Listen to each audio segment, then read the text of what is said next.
நமது அமைச்சர் கீதா ஜீவனை பத்தி உங்க கருத்து?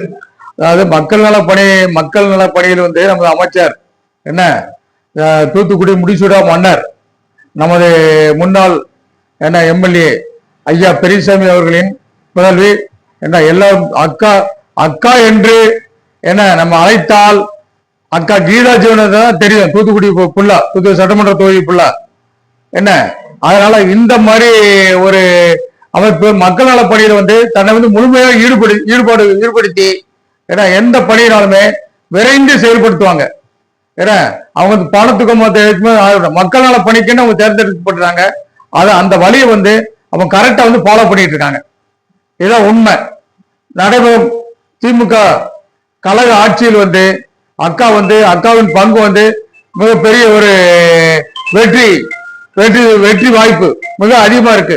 இனிவரும் காலங்களில் இந்த திமுக கவர்மெண்ட் அடுத்தடுத்து பல வெற்றிகளை குறித்து அடுத்த தமிழகத்து முதல்வர் மு.க.ஸ்டாலின் ஐயா மு.க.ஸ்டாலின் அவர்கள் கலைஞரின் தவ புதல்வர் மு.க.ஸ்டாலின் அவர்கள் தான் அடுத்த தமிழக முதல்வராக வரக்கூடிய வாய்ப்புகள் அக்காவோட செயல்பாடுகளோடு இருக்கு.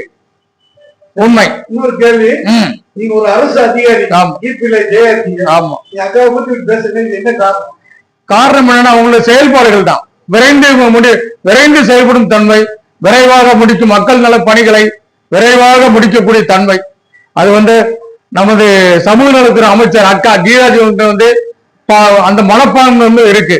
ஒவ்வொருத்தர் மாதிரி அதாவது பதவி ஏற்றுட்டோம், நம்ம நம்ம மக்கள் ஓட்டு போட்டாங்க அப்படின்னு சொல்லி அந்த மாதிரி ஒரு எண்ணங்களும் ஒன்று கிடையாது. அவங்க கிட்ட விரைந்து செயல்படும் ஒரு தன்மை, மக்களுக்காண்டி அதாவது உழைத்து ஓடோடி அவங்க குறைபாடுகளை நிவர்த்தி செய்யும் தன்மை அக்கா அவர்களிடம் இருக்கு.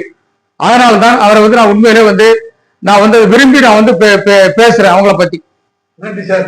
அரசு அதிகாரியா இருந்து அக்காவை பத்தி பேசுவோம், மகிழ்ச்சியா இருக்கு. Right, okay. என் பேர் எம் நாகராஜன், மின்வாரிய இளநிலை பொறியாளர்.